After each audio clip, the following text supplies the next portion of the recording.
Could it be that the bakery is actually a big deal? Seems like it. Well, that could mean some money. My mother-in-law, Jessica, grinned. My husband, Mike, responded with a smile. I've already got Dad's will, so we can start living the high life now. But doesn't Emily receive his will too? You mean the one where he leaves this bakery to her? All I have to do is take it out of the envelope. Mike tore up the white envelope he was holding. At that moment, something snapped inside me. I wasn't adopted by my father-in-law, Richard. So, I had no right to inherit his estate. If Jessica and Mike took everything Richard left behind, I would have accepted it without question. But I can't forgive them for going against Richard's wishes. And all they care about is money. If they love money so much, they can cling to it until the very end. And when that money is gone, they'll finally realize what they've really lost. I quietly turned my back on them in the living room. My name is Emily Summers. This year, I turned 40, a milestone year. And in my personal life, I'm standing at a major crossroads. The truth is, I'm contemplating whether to get a divorce. I married Mike more than 10 years ago. We don't have kids, but I wouldn't say we're unhappy. That said, if you ask me if I love Mike, honestly, I'd struggle to answer. Mike doesn't cheat, and he's responsible at work. But he's hopelessly irresponsible with money. And when he's in trouble, he always relies on his father, Richard. A grown man shouldn't be leaning on his parents. Whenever I point this out to Mike, his mother, Jessica, steps in to defend him. A wife shouldn't be so bossy. What will Mike do when Richard is gone? As I watched over Richard in the hospital, I quietly sighed. But arguing with Mike about money is nothing new. In fact, I've been noticing our different attitudes toward money for quite some time. Ever since we first met, I've had doubts about how Mike spends his money. For instance, before we got married, we once went to a shopping mall together. At one point, Mike suddenly stopped in front of a high-end store. What's up? Oh, there's a watch I've wanted for a while. Mike pointed to the glass display case. There, a luxury watch was on display. $4,000? Isn't that a bit much? What are you talking about? It's a bargain. Sure, some high-end watches cost over $10,000. But we were in our mid-20s then, saving up for our wedding. We'll both be working after we get married, right? Once we're living together, we'll be able to save easily. We'd be able to save more than when we lived alone. We can buy it once we've saved up. I tried to persuade him, but Mike just frowned. If I don't buy it now, It's just a little patience, right? We talked outside the store for about 30 minutes. Finally, Mike gave up. I was relieved, to say the least. Even after getting married, I planned to keep working. So I wasn't worried about us running out of money. But still, it's better not to waste money. Mike accepted my way of thinking. This would work out after we got married. Or so I believed. But on the day before our wedding, while unpacking boxes in our new home, something unexpected happened.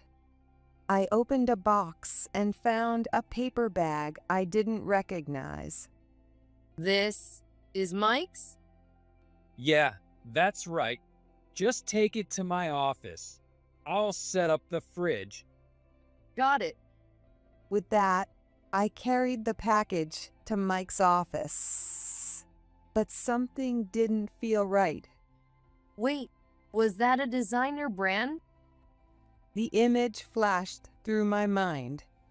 The bag had a logo from a famous international brand.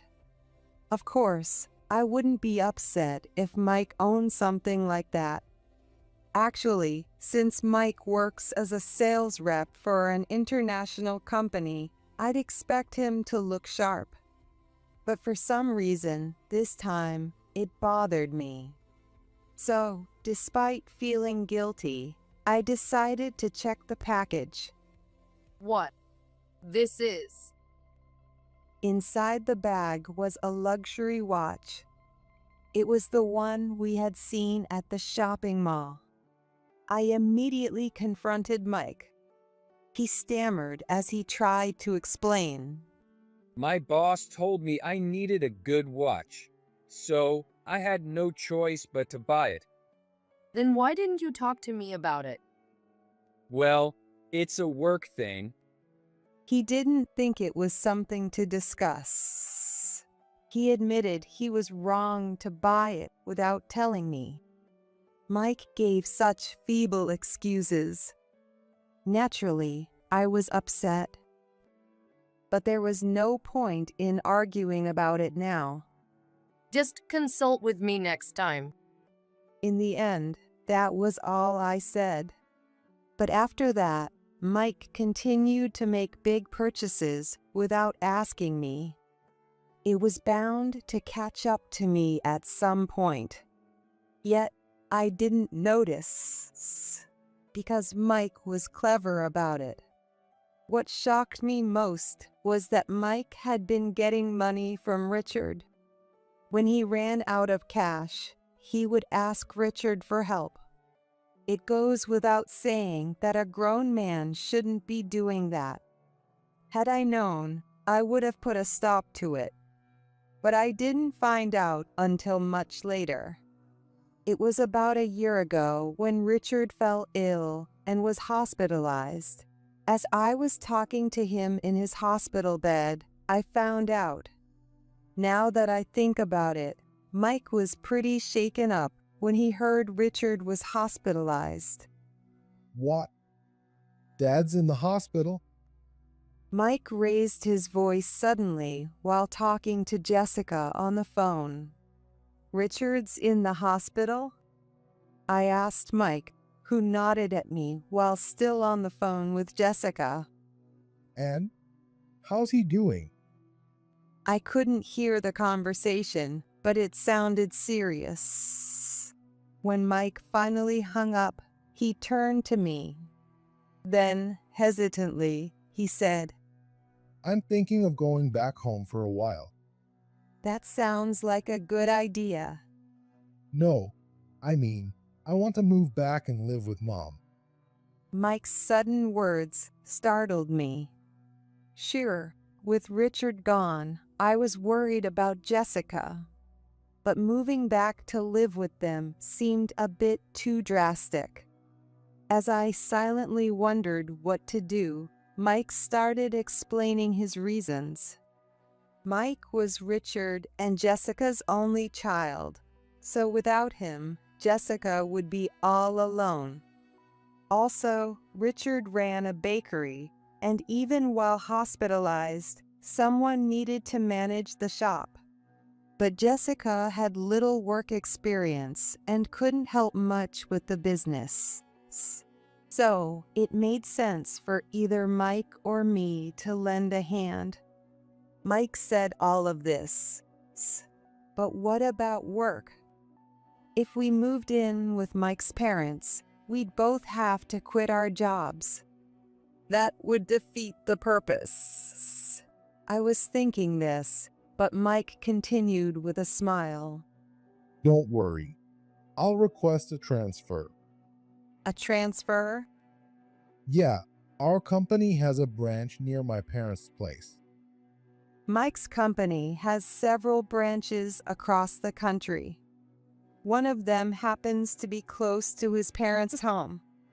If he got transferred there, he wouldn't have to quit his job. That's what Mike was telling me. But I can't do that. Right, your company. My company only has one headquarters, where I work now. Mike's parents' home is too far for me to commute from. Still, Richard had been so kind to me from the first time we met. I wanted to repay his kindness before it was too late. After thinking it over, I decided to quit my job. Mike, meanwhile, submitted his transfer request.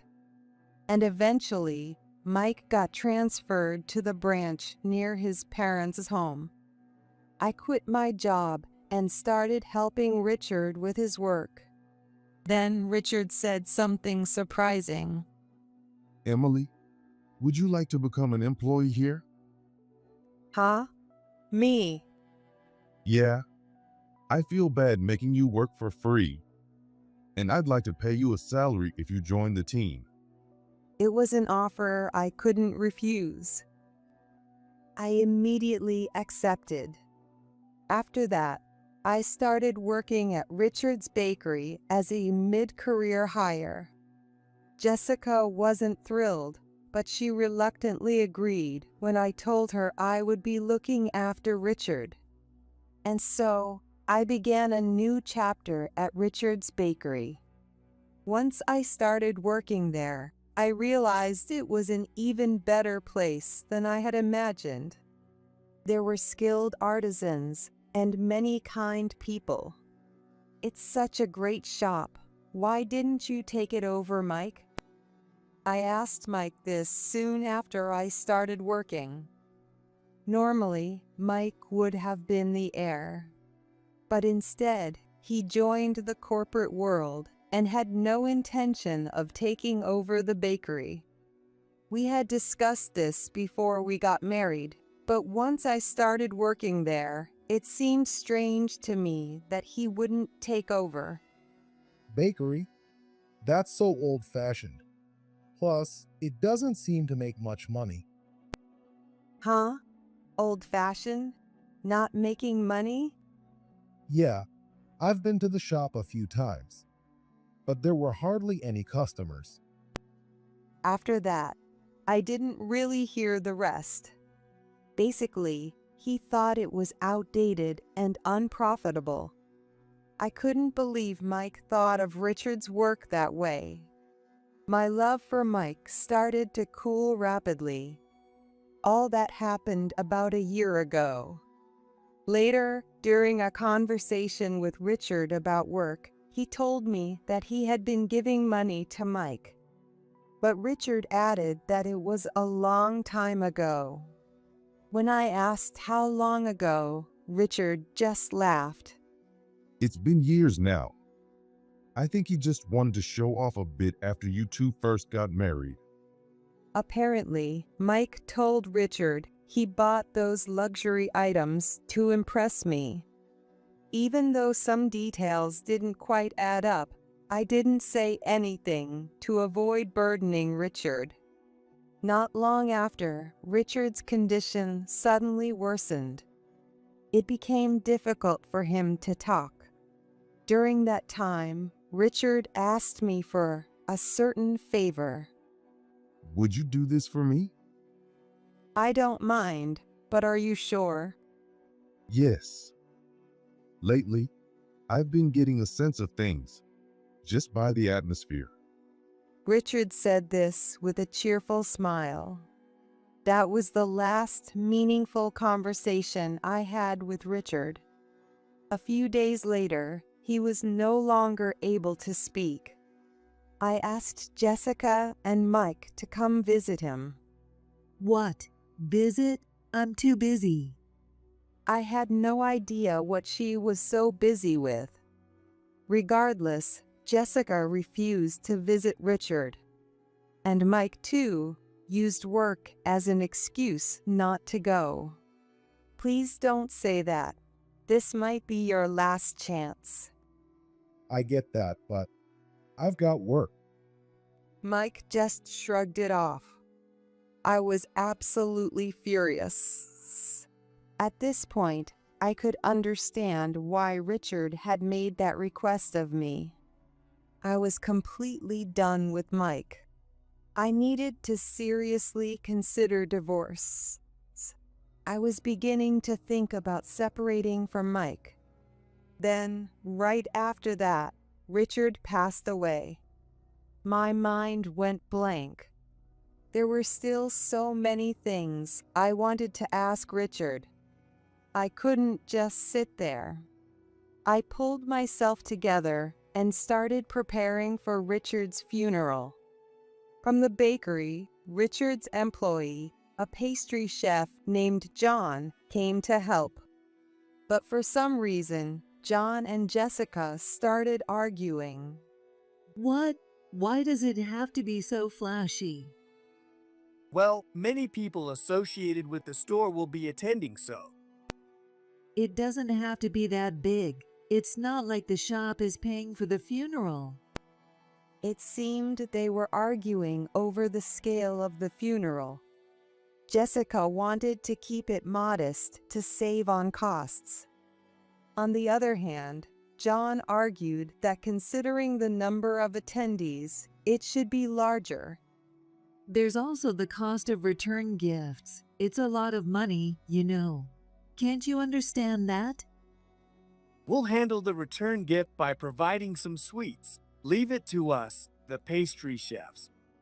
What? You'll probably charge us for that too, won't you? We're not made of money. It was clear they weren't going to agree. I had no choice but to step in. Jessica, I'll take care of the funeral arrangements. Why don't you go rest? What? Are you trying to get rid of me?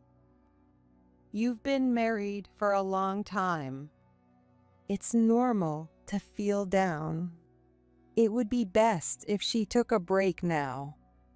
I tried to persuade Jessica that way. She clicked her tongue softly and said to me, Do whatever you want, but I'm not giving you a penny more than what I've prepared. I'll cover any shortfall. I said that politely, and Jessica snorted. Mike, who was next to her, tried to calm her down and said to me, Sorry, can you handle it? I'll take care of Mom. That arrangement worked better for me as well. I entrusted Jessica to Mike. After that, John and I continued preparing for the funeral. Thanks to our efforts, we were able to hold a splendid ceremony. But the size of the funeral ended up backfiring. Many people attended, not just those associated with the bakery. There were also people from local businesses and even state legislators. Jessica and Mike were both stunned by the turnout. As the funeral came to an end, Mike asked me, Hey, was Dad famous or something? Richard was well respected by many people, and of course, the bakery is famous too. I had no idea. Mike seemed a bit down. Maybe he finally realized how great his father was. If he's feeling this way, maybe we don't have to get divorced after all.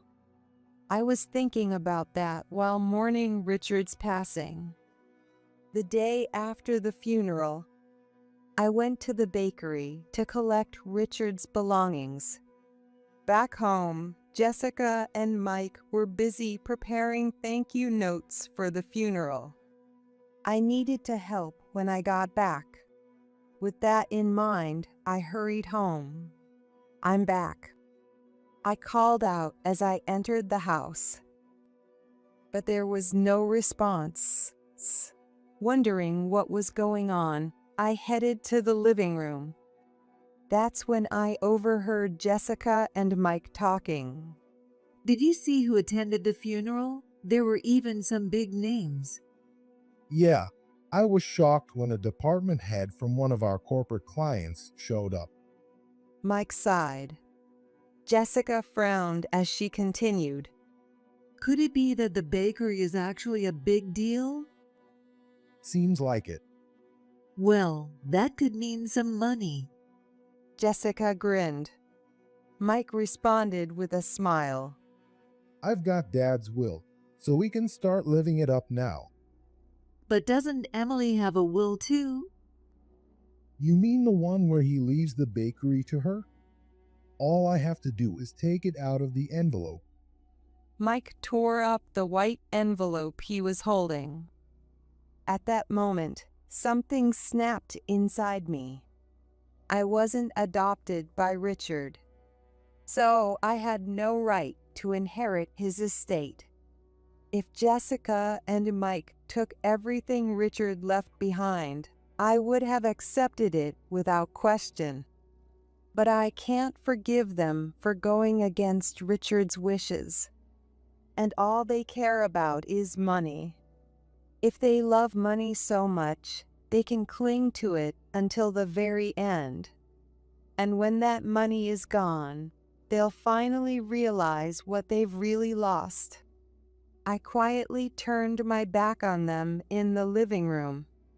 Then I headed to my room. Without Jessica and Mike noticing, I quietly packed my things. Not much, just a few days' worth of clothes stuffed into a bag. I left the signed divorce papers and a note on the table. This is goodbye. I whispered to myself and quietly left the house. I headed straight to an internet cafe near the station to search for a nearby extended stay hotel. Luckily, I found a vacant one about 10 minutes away by car. Considering what Jessica and Mike had been talking about, I might have to quit the bakery. But thanks to Richard, I had enough money to get by for now. The room I found was available for immediate move-in, so I signed the lease.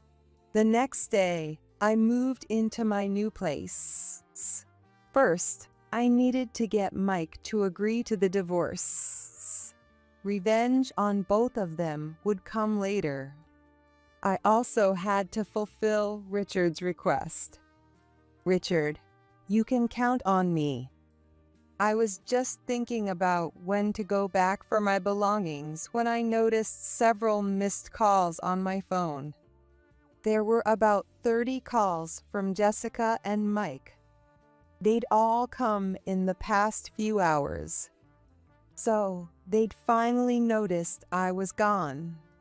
Just as I was thinking that, my phone rang again. Hello. Finally. Where are you, Emily? Mike's loud voice made me wince. He quickly followed up. You didn't come home last night. What are you doing? Where are you? It doesn't matter where I am, does it? I'm getting a divorce. What? A divorce? That's right. Didn't you see the note? I left it on the table with the divorce papers. I heard the sound of Mike rushing around, and then his shocked, high-pitched voice. What the hell is this? Exactly what it looks like. I'm done with you only caring about money. I didn't. That's not. Mike began making excuses, but his words were mumbled and hard to make out. What? Can't say it clearly because you feel guilty? No. What about you? Where did you go? What do you mean? When I asked, Mike continued, sounding a bit flustered. You say all this, but you've probably run off to some lover, haven't you? What? What are you talking about? Come on, who just up and leaves like that? You had to have somewhere to go. Mike's voice grew louder. I sighed and responded, "Sorry to disappoint, but I'm staying at an extended stay hotel." I can't believe you. You quit your job when we moved, so you don't have any money. I was helping out at Richard's bakery. Mike and Jessica both knew I was working at the bakery. Actually, they more or less forced it on me. Plus, Jessica had me take care of Richard as well. What? Were you getting an allowance from Dad? That's what you were doing. I almost snapped back. But now wasn't the time for sarcasm. I took a deep breath and continued. I was a paid employee. What? You're kidding. No, I'm not. Richard was looking out for me.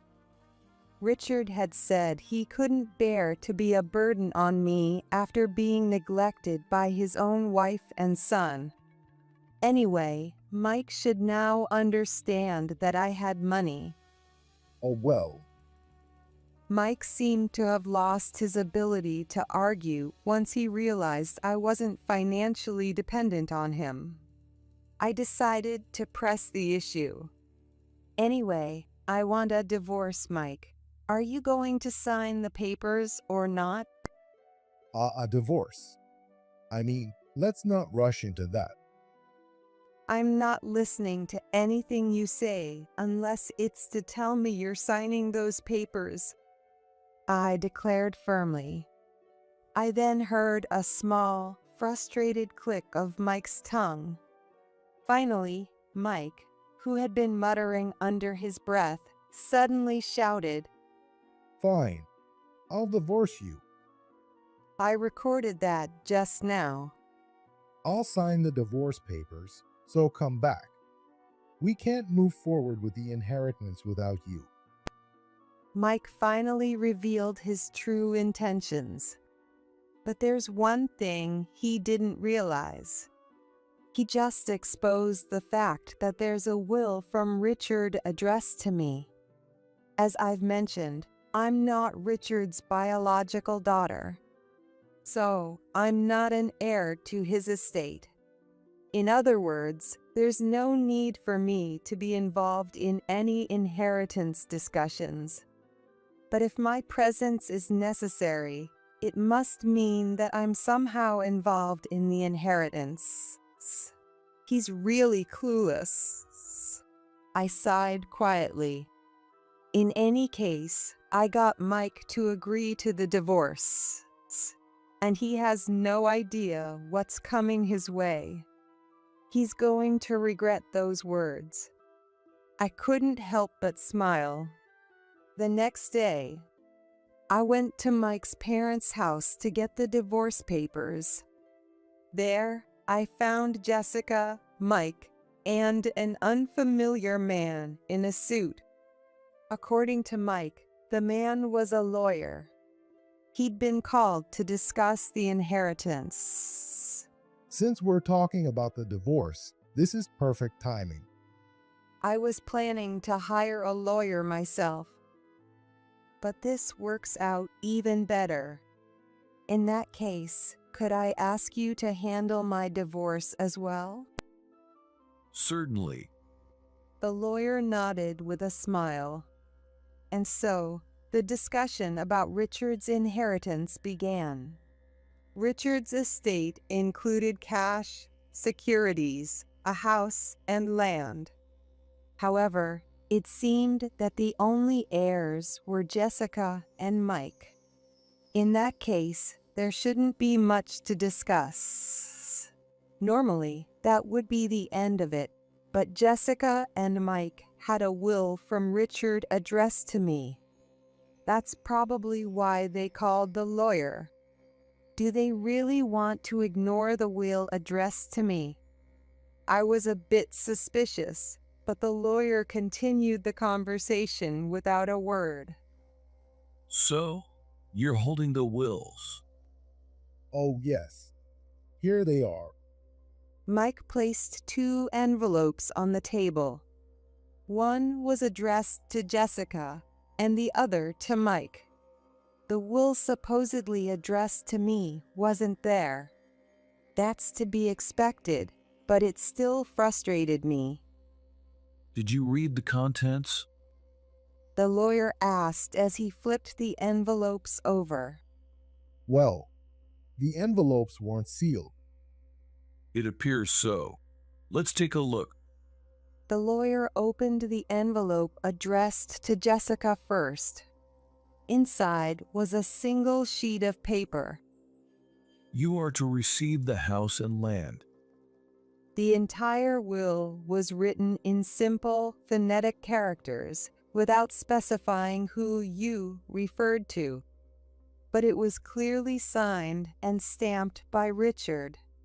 Mike's will was written similarly, stating that he would receive cash and securities, also signed and stamped.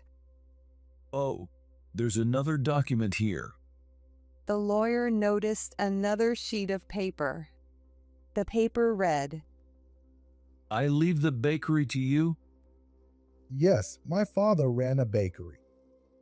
So the eldest son will take over the shop, along with the securities. That seems appropriate. The lawyer said this as he made notes. At that moment, Mike gave me a sly grin. Oh, how clueless he is. I overheard their conversation.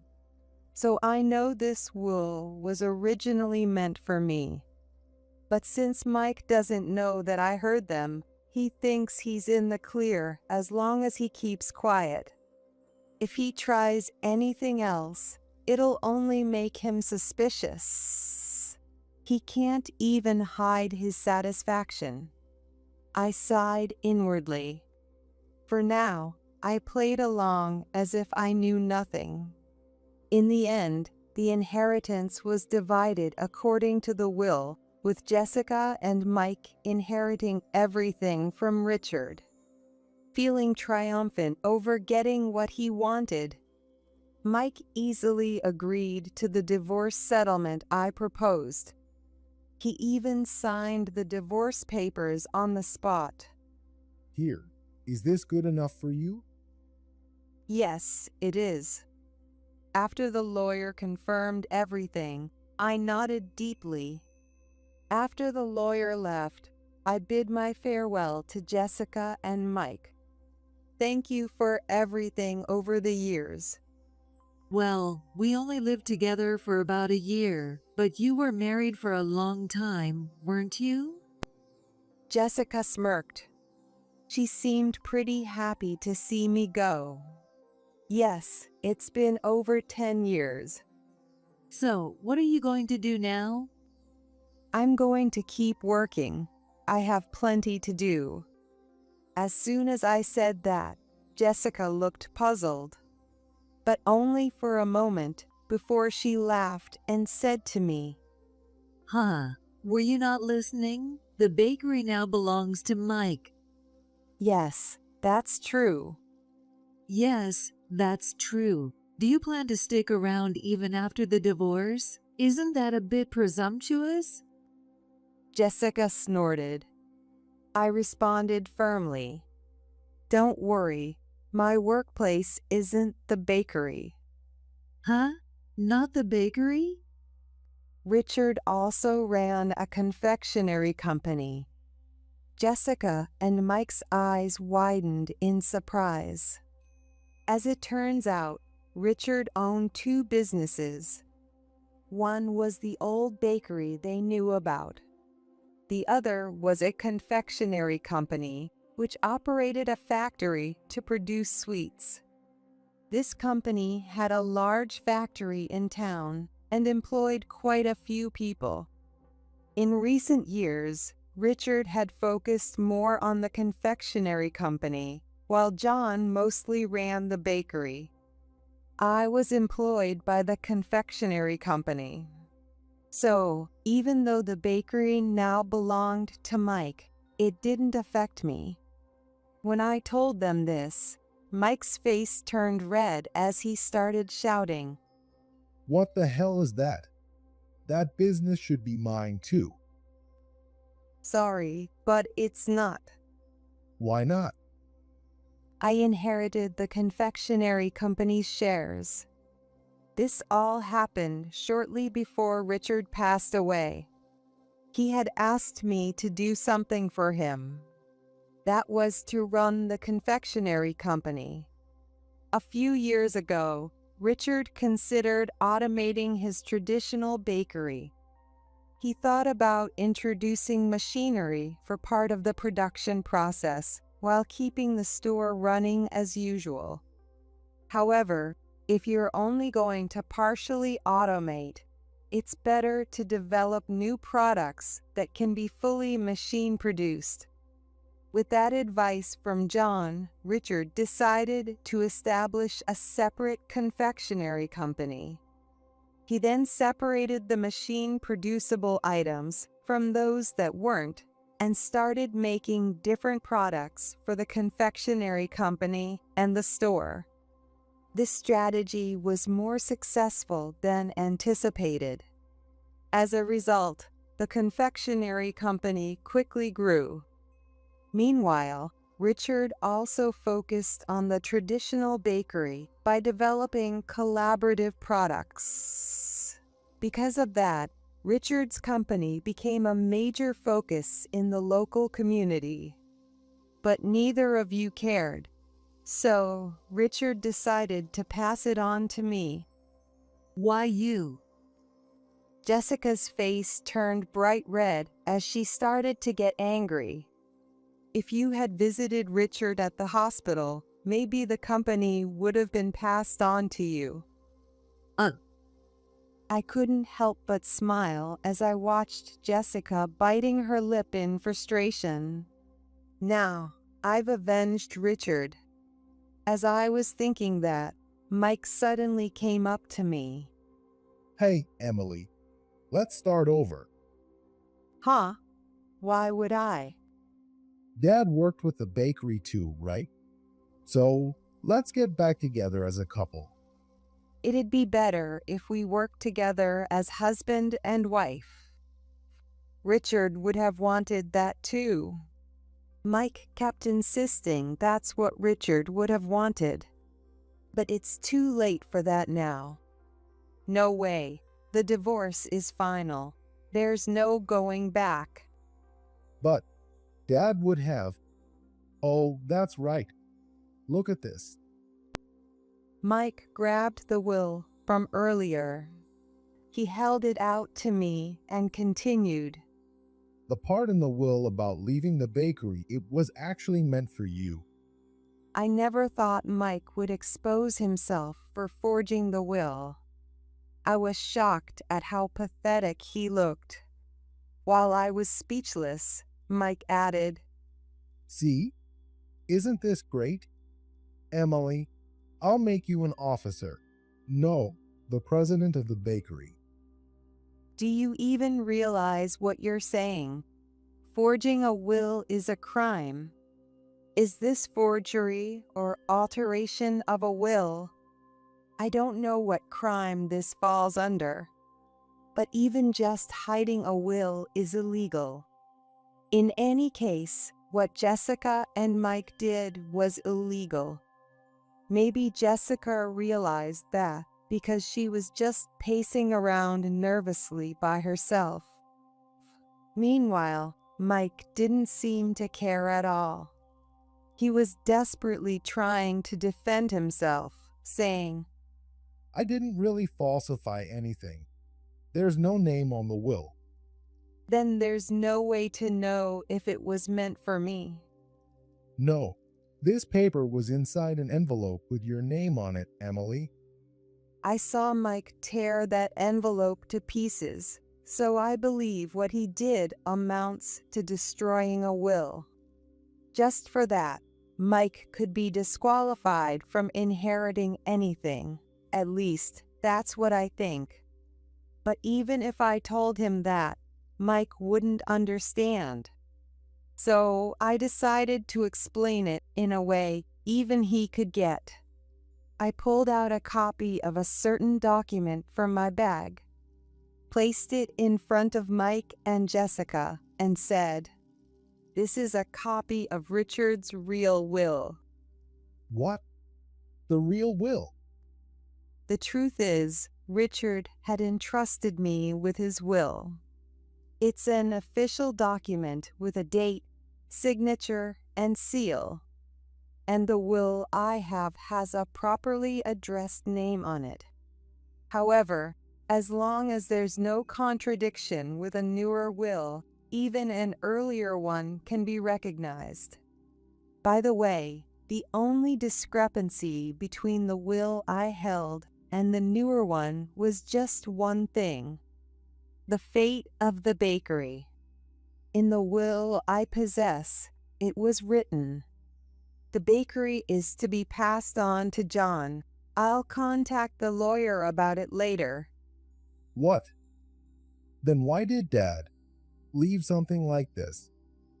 Mike clenched the supposed will meant for me in his hands.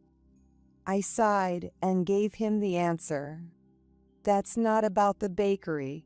It's about our company."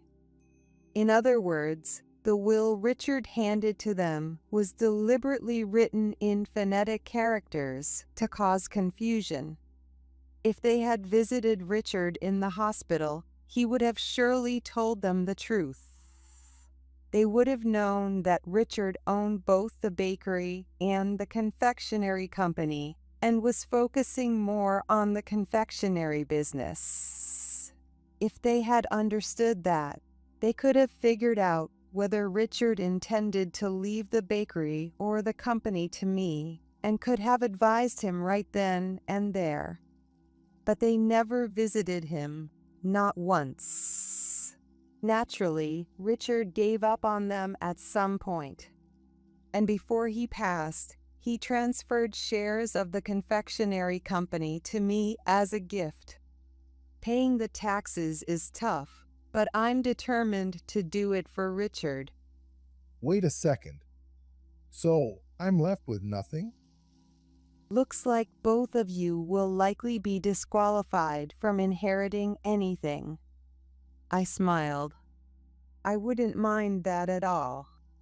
And besides, Richard had outlined what to do if they couldn't inherit in his will.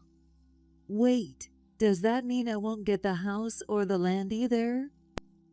Jessica asked, trembling. I laughed and answered her. That's right. The house, the land, and all the money, they're all to be donated. No way. Jessica collapsed in tears on the spot. Mike, on the other hand, was already in shock, barely able to produce a dry laugh. As I watched them out of the corner of my eye, I was on the phone with the lawyer. Later, I informed the lawyer about the other will and how Jessica and Mike had tried to claim the one meant for me as their own. I don't really know what happened after that. I left everything in the lawyer's hands. What I do know is that John inherited the bakery. And according to what I heard from the lawyer, the house, land, and money were all donated. Actually, Mike even told me he couldn't pay alimony because he was broke. So I'm pretty sure that's what happened. In the end, Mike is working a part-time job to pay the alimony. When I asked about his job, he said he quit because he thought he'd be getting the bakery. Honestly, it's just ridiculous. Why did I ever marry someone like him? I really don't know anymore. Anyway, I'm just glad the divorce went through smoothly. Now, Jessica and Mike are both working part-time at a local factory. As for me, I'm busy at the confectionery company. Since it's the company Richard left behind, I can't afford to slack off. I'm working hard every day, but there are still moments of joy in my busy days. Yeah, it turned out great today. I tasted a muffin fresh from the factory. It was a traditional muffin with a gentle sweetness that filled my mouth. Richard, I'll make sure to preserve this flavor. On my next day off, I'll bring this muffin when I visit Richard's grave. As I was thinking that, the muffin wrapper fell from the desk. It felt like a breeze had blown through the closed office.